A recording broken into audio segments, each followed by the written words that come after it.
When I was a little girl, I had on either side of me two very extreme poles that I had to deal with.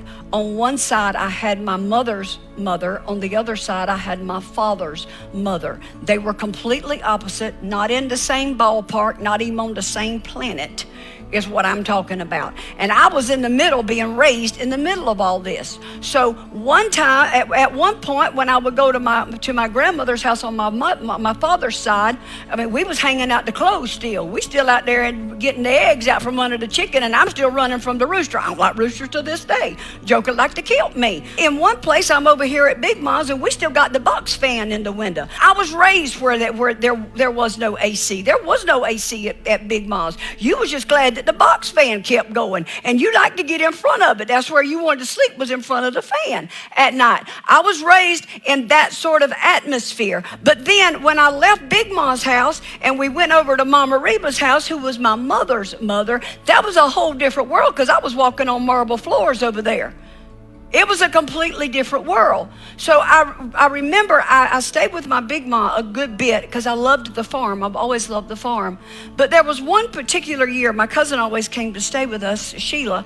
Every summer she came to stay with us. The reason being is because we worked down on the farm. See, all the children, 9 children, sent their children to stay on the farm during the summer, and we all worked the farm. Thank God Mom and Daddy didn't live too far away from Mom and Daddy, so we did get to at least go home at night, and we didn't have to sleep on the floor at Big Mom's house, because they'd be 20 youngins all on the floor at Big Mom's house. So we'd go home, and we had a little bit of the good life at home. But one year Mama was going to camp meeting. I've always loved camp meeting. If you've never been, you ought to go. Mama was going, and I didn't want to go to camp meeting that year. I just had about all the Jesus I wanted, and I thought, you know what, I just really don't want to go hear that. It's 3 times a day, y'all. You go to church 3 times a day for 5 days. Perry, you know what I'm talking about, don't you? You go to church early in the morning. You get up and you go to church, and then you go back. You go eat lunch, and you go back to church again, and you come back into the room and you take a nap, and they get ready to go to church again, and then you're there all night. And I'm thinking, my Lord, have mercy, y'all ain't got saved yet. It's enough already. I mean, come on now. I said, Mama, is there anything? And I said, I know, Sheila. I know what we're gonna do. We're gonna see if Mama let us go stay with Mama Reba. We won't have to work in the field. We won't have to be picking no butter beans or no peas or shelling no butter beans or peas. And Mama Reba got a pool. We're gonna go stay at Mama Reba's house. Sheila said, let's try it. So we went to see Mama Reba, and we saddled up next to Mama Reba. I ain't never stayed with Mama Reba before, because Mama Reba had set in her ways kind of thing. She didn't really like cheering too much. She just wasn't all fond of it. Her house wasn't for cheering, okay? That was not her thing, all right? So we asked her, could we stay with her? And she said, yeah, you girls, y'all be okay. Y'all could come stay with me for the week. Me and Sheila packed our little clothes, and we knew we were going to get to put on makeup, and Mom and Daddy wasn't going to know nothing about it. And we were going to get to put on jewelry, and we were going to be all together lovely, and it was just going to be the most amazing week we had ever spent. So when we got to Mama Reba's, we had our little bags, little rag bag. We was little rag dolls is what we were. But we had our little bags, and we walked in Mama Reba's house, and Mama Reba made this statement. Mama Reba said, all right, girls, y'all make yourself at home. That was her words to me, or to us. Y'all make yourself at home. So I thought, okay, I'm not altogether sure what make yourself at home looks like, but we picked up our little bags, and Mama Reba was going to show us where our room was, which room we were going to be staying in this multi-room mansion that we had walked into.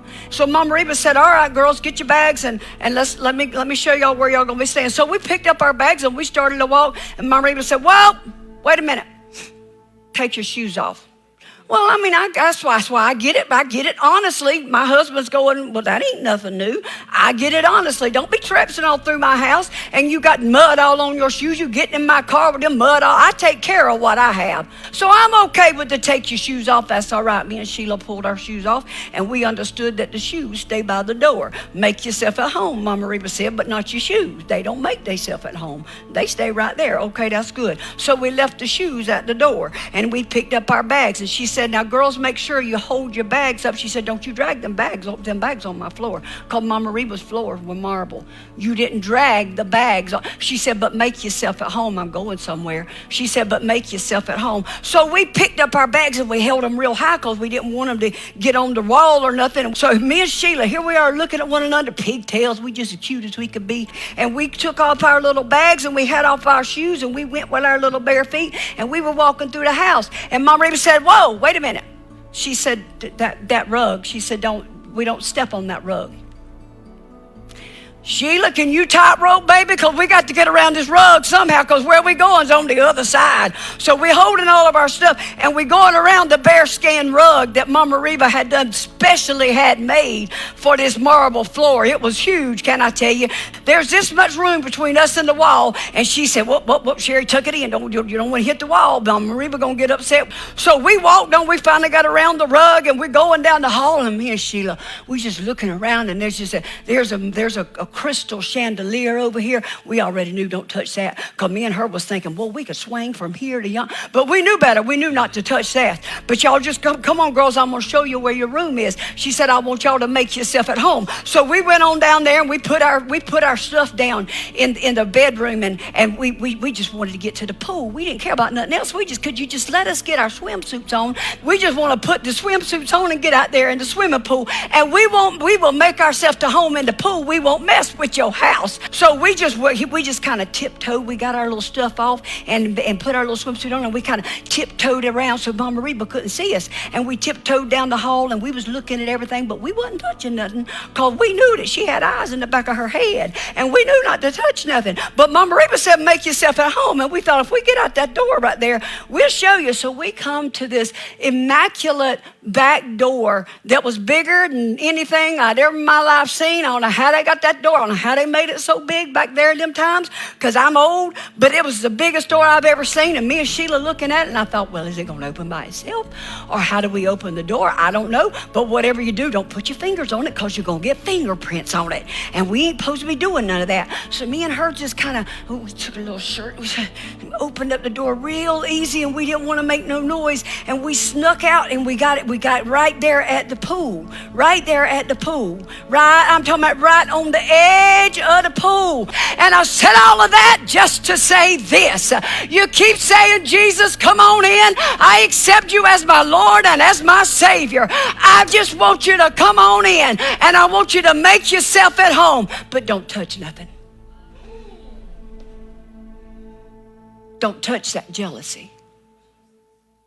Don't touch what my mom and my daddy did to me because, see, I get attention for that.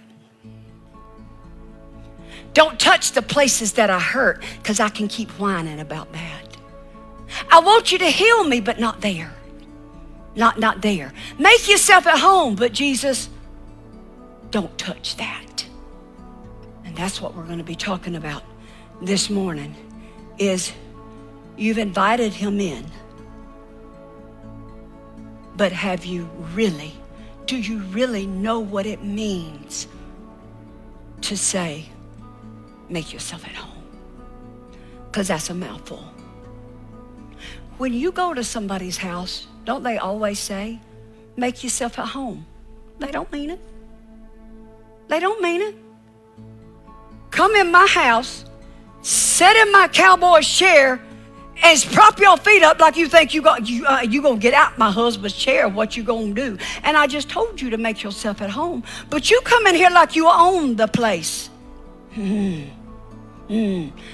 Only the one who owns the place gets to say what you do in the place. So I ask you, do you still own your abode, or does he? Are you your own dwelling place? Or have you asked him to dwell, but you won't let him dwell?